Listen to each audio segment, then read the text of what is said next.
नमस्कार दोस्तों, स्वागत है आपका हमारे चैनल सत्य पत्रिका में। आइए नजर डालते हैं देश दुनिया की तमाम बड़ी खबरों पर। टॉप 30 हेडलाइंस सिर्फ चंद मिनटों में। इंडिया मैरीटाइम वीक 2025 मुंबई में अमित शाह उद्घाटन करेंगे। साइक्लोन मॉनथन तूफान बंगाल और अरब सागर में सक्रिय, सेना हाई अलर्ट पर। सूर्यकांत को अगले सीजीआई के रूप में नामांकित किया गया। पश्चिमी सीमा पर एक्सरसाइज त्रिशूल त्रिसेवा अभ्यास का ऐलान किया गया। 20 लोगों की मौत आंध्र प्रदेश में बस आग हादसा, पुलिस ने मादक बाइक ट्रैफिक को जिम्मेदार माना। जोहो कॉरपोरेशन के संस्थापक ने प्रवासी भारतीयों को देश लौटने का आह्वान किया।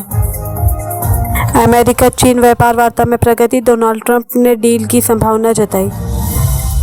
87.87 पर गिरा डॉलर के मुकाबले रुपए, बाजार में हल्की सतर्कता।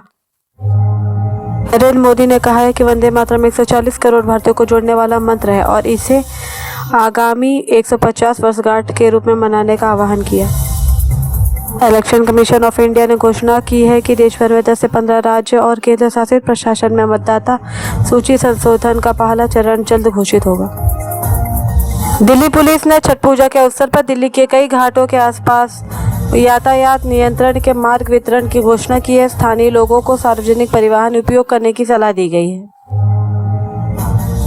अंतर्राष्ट्रीय स्तर पर ह्यूरिकेन मेलिसा नामक तूफान कैरिबियन क्षेत्र में कैटेगरी 4 की स्थिति में पहुंच गया है और आगे कैटेगरी 5 में बदलने की संभावना जताई गई है।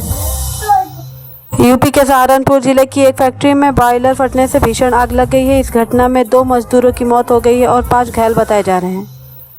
यूपी में राज्य के कर्मचारियों का संयुक्त परिषद कह रहा है कि यदि पुरानी पेंशन योजना व अन्य मांगे 7 जनवरी तक नहीं मांगी गई तो 8 नवंबर से मंडल स्तर पर सम्मेलन और अंततः 20 जनवरी 2026 को विधान भवन घेरना होगा।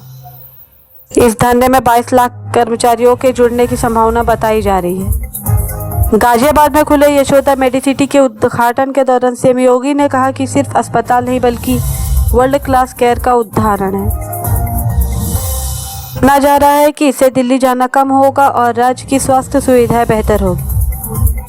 इस सत्र में यूपी में 1,54,035 किसानों ने पंजीकरण कराया, जो पिछले वर्ष की तुलना में अधिक है। अब तक लगभग 44,127.91 मीट्रिक टन धान की खरीदारी हो चुकी है और भुगतान डीबीटी के माध्यम से किया जा रहा है। यूपी में राजनीति गरमाने लगी है। मुख्यमंत्री योगी आदित्यनाथ ने सपा की तरफ इशारा करते हुए कहा कि हमने आस्था पर लगाया पैसा और उन्होंने कब्रिस्तान की बाउंड्री पर।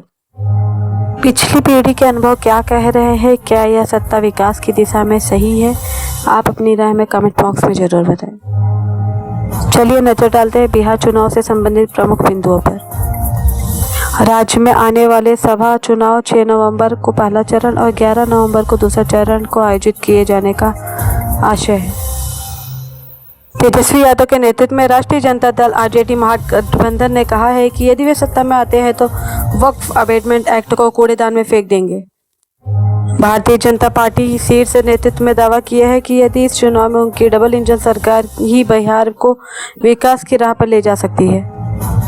प्रवासी श्रमिक मजदूरों को भी चुनावी रणनीति का हिस्सा बनाया गया। एनसीआर में बसे बिहारी प्रवासी वोटर्स को दोनों प्रमुख गठबंधनों ने टारगेट किया है। ट्रांसजेंडर समुदाय ने भी इस चुनाव में अपनी सक्रिय भागीदारी की घोषणा की है। पहचान संकट और वैधानिक चुनौतियों बहुत है, लेकिन रणनीति प्लेटफॉर्म पर उनकी आवाज़ बढ़ रही है। चुनाव आयोग ने एग्जिट पोल पर प्रतिबंध लगाया है। परिणाम आने तक एग्जिट पोल प्रसारित नहीं किया जा सकेंगे। फिर मिलेंगे कुछ अपडेटेड न्यूज़ के साथ। तब तक के लिए चैनल को लाइक, सब्सक्राइब करें और शेयर करना ना भूलें।